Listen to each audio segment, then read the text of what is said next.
Hello बच्चों, let's read the question. So the question here is draw labeled sketches to depict mitosis in a plant cell. तो यहाँ पे हम बात करेंगे एक ऐसे प्रोसेस की जो कि सेल डिवीजन का प्रोसेस है और इस सेल डिवीजन के प्रोसेस को हम स्पेसिफिकली देखेंगे प्लांट सेल के अंदर। तो ये हमारा इस क्वेश्चन का की कॉन्सेप्ट है। सो इस की कॉन्सेप्ट को देखते हुए हम सबसे पहले पहली स्टेज जो है वो देखते हैं। सो सेल डिवीजन या माइटोसिस के अंदर सबसे पहले जो आता है वो है इंटरफेज आता है। तो यहाँ पे हम देखेंगे कि जो इंटरफेज है इसके अंदर सेल जो है वो मेटाबॉलिकली काफी एक्टिव सेल होता है। इसके अंदर बहुत ही एक्टिव न्यूक्लियस है जिसके अंदर बहुत सारे रिएक्शंस जो है वो चल रहे हैं। डीएनए आप देख सकते हैं ये डीकंडेंस्ड फॉर्म में है और इसको हम बोलते हैं बॉल ऑफ वूल फॉर्म। तो एक ऊन के गोले की तरह ये डीएनए प्रेजेंट है। बहुत सारी ऑर्गेनेलीज हैं जो यहाँ पे प्रेजेंट है क्योंकि प्रोटीन सिंथेसिस के लिए और ग्रोथ के लिए जो कि इंटरफेज में होती है उसके लिए हमें बहुत सारी ऑर्गेनेलीज चाहिए। तो ऑर्गेनेलीज यहाँ पे काफी ज्यादा प्रेजेंट है और ये एक तरह का काफी एक्टिव स्टेज है। अब हम बात करेंगे सेकंड स्टेज। सेकंड स्टेज यहाँ पे आ जाती है हमारे पास जो कि एक्चुअली में एम फेज की पहली स्टेज है, इसको बोलते हैं प्रोफेज। सो प्रोफेज के अंदर जो चेंजेस आएंगे उसमें हम देखेंगे कि ये सेल है, सेल के अंदर ऑर्गेनेलीज जो है वो डिसअपियर होनी शुरू हो जाती हैं। ऑर्गेनेलीज स्टार्ट डिसअपियरिंग क्योंकि ये एक प्लांट सेल है। तो प्लांट सेल के अंदर कभी भी हम सेंट्रियोल्स की बात नहीं करेंगे क्योंकि सेंट्रियोल्स वहां पे नहीं होता है। तो यहाँ पे हम लोग देखेंगे न्यूक्लियर मेम्ब्रेन को ब्रेक डाउन दिखा रहे हैं हम और दिखा रहे हैं कि जो क्रोमोसोम्स हैं ये फोल्ड अप होके कंडेंस्ड फॉर्म में आने लगे। ऑर्गेनेलीज कम होती जा रही हैं काफी और डिसअपियर हो रही हैं। इसी में हम देखते हैं कि जब लेट प्रोफेज होता है मतलब कि प्रोफेज थोड़ा सा आगे बढ़ता है उस स्टेज के अंदर ये सेल किस तरह से दिखता है।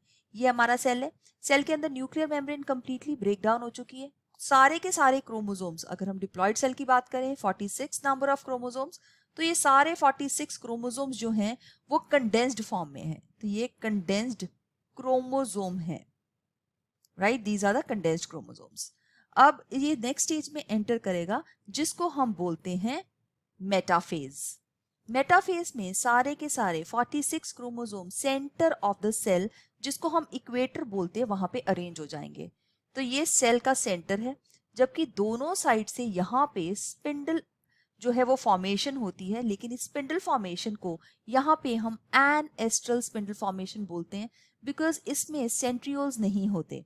सो दोनों तरफ से इस स्पिंडल अपरेटस को यहाँ से क्रोमोसोम्स की जो काइनेटोकोज है ये सेंटर पार्ट यहाँ से ये अटैच हो जाएगा। सो इसको हम बोलेंगे माइटोटिक स्पिंडल apparatus। सो ये माइटोटिक स्पिंडल है और कंडेंस्ड क्रोमोसोम्स को सेंट्रोमियर के आउटर साइड के ऊपर जो डिस्क शेप्ड स्ट्रक्चर होता है काइनेटोकोर उसके साथ ये इसने इसको अटैच किया है। अब फिफ्थ पार्ट में आ जाता है कि यहाँ पे इसको हम एनाफेज स्टेज बोलते हैं। एनाफेज में सेंट्रोमियर जो है वो स्प्लिट कर जाते हैं। सेंट्रोमियर जो कि सेंटर में है हर क्रोमोसोम के, उसकी स्प्लिटिंग की वजह से हर क्रोमोसोम, तो मैं यहाँ पे एक स्कीमेटिक डायग्राम आपको पहले दिखाऊंगी। यहाँ पे ये सेंटर में से जब स्प्लिट करेगा तो दोनों जो सिस्टर क्रोमेटिड्स हैं एक एक क्रोमोसोम की वो अलग हो जाएंगी, जिसकी वजह से जो पहले 46 क्रोमोसोम्स थे अब वो स्प्लिट होके 46 इंटू 2 क्रोमेटिड्स बन गए। तो हर एक में से दो दो क्रोमेटिड्स हो गए। तो 46 क्रोमेटिड्स एक साइड पे और 46 क्रोमेटिड्स हैं जो वो सेल के ऑपोजिट पोल पे मूव करेंगी with the help of this spindle apparatus। तो एक क्रोमेटिड देखिए इधर है और इसी क्रोमोसोम की दूसरी क्रोमेटिड जो है ऑपोजिट पोल की तरफ पुल हो जाएगी। तो हम ऑन द होल देख सकते हैं कि 46 क्रोमेटिड्स इस एंड पे चली गई और 46 क्रोमेटिड्स ऑपोजिट एंड पे चली जाएंगी। अब इसके बाद हमारे पास नेक्स्ट स्टेज आ जाती है जिसको हम बोलते हैं टीलोफेज। सो टीलोफेज का मतलब होता है टर्मिनल स्टेज, मतलब बिल्कुल लास्ट वाली स्टेज है ये, जो कि प्रोफेज से बिल्कुल ऑपोजिट है। यहाँ पे हमारे पास जो 46 क्रोमोसोम्स इधर थे 46 यहाँ पे थे, ये डीकंडेंस हो जाएंगे, मतलब दोबारा से बॉल ऑफ वूल की फॉर्म में आ जाएंगे इस तरह से। इधर भी न्यूक्लियस है, बायन्यूक्लिएटेड स्टेज होती है ये, तो यहाँ पे आ जाएंगे एंड सारी ऑर्गेनेलीज जो हैं जो डिसअपियर हुई थी प्रोफेज में वो रीअपियर हो जाएंगी। Golgi apparatus, mitochondria, ribosomes and everything else, okay. And nuclear membrane जो है वो रीअपियर हो गई। So reappearance of nuclear membrane. Reappearance of nuclear membrane and organelles can be seen in this stage. अब यहाँ पे ये सेल के जब लास्ट स्टेज आती है तो वहां पे हम देखते हैं कि साइटोकाइनेसिस जो कि है डिवीजन ऑफ द साइटोप्लाज्म, वो स्टेज है जो वो स्टार्ट हो जाएगी।